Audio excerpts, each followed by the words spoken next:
या बातमीपत्राचे प्रायोजक आहेत A1 collection and cloth centre, Begumpeth, Solapur. प्रधानमंत्री नरेंद्र मोदी यांच्याच हातून पायाभरणी ते आज घराची चावी देण्याचा कार्यक्रम पार पडला। यावेळी भाषण करताना नरेंद्र मोदी हे अत्यंत भावुक झाले। मी स्वतः जाऊन कामगारांची घरं पाहून आलो आणि मला पण असं वाटलं की मलाही लहानपणी अशा घरात राहण्याची संधी मिळाली असती तर किती बरं झालं असतं। पंतप्रधान नरेंद्र मोदी यांच्याकडून देवेंद्र फडणवीसांचं कौतुक करण्यात आलं। या 30,000 घरांसाठी मुख्यमंत्री असताना देवेंद्रजींनी सर्व अडथळे दूर केले होते। केंद्राबरोबर सातत्यानं पाठपुरावा केला होता। काँग्रेसच्या आघाडी सरकारमध्ये लाल फितीत अडकलेला हा प्रकल्प तडीस नेला। स्वतः आडम मास्तरांनी वेळोवेळी सांगितलंय, राजकीय दृष्ट्या आमचे विचार टोकाचे असूनही देवेंद्र फडणवीस यांनी या प्रकल्पासाठी केलेलं काम अत्यंत महत्त्वाचे, त्यांच्यामुळे हा प्रकल्प मूर्त स्वरूप घेऊ शकला, असं पंतप्रधान मोदींनी आपल्या भाषणात सांगितलं। इतकंच नाही तर असंघटित कामगारांचे नेते नरसई आडम मास्तरांनी तत्कालीन मुख्यमंत्री उद्धव ठाकरे यांनी 2.5 वर्षात एकदाही मीटिंगसाठी वेळ दिला नव्हता, असं आपल्या भाषणात सांगितलं। या उलट त्याचवेळी देवेंद्र फडणवीस मुख्यमंत्री असताना त्यांनी उपमुख्यमंत्री झाल्यावरही अनेक अडचणी दूर केल्या आणि प्रकल्प मार्गी लावला,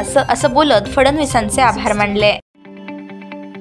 ताज्या बातम्या पाहण्यासाठी प्राईम महाराष्ट्र न्यूज चॅनलला सबस्क्राईब करा।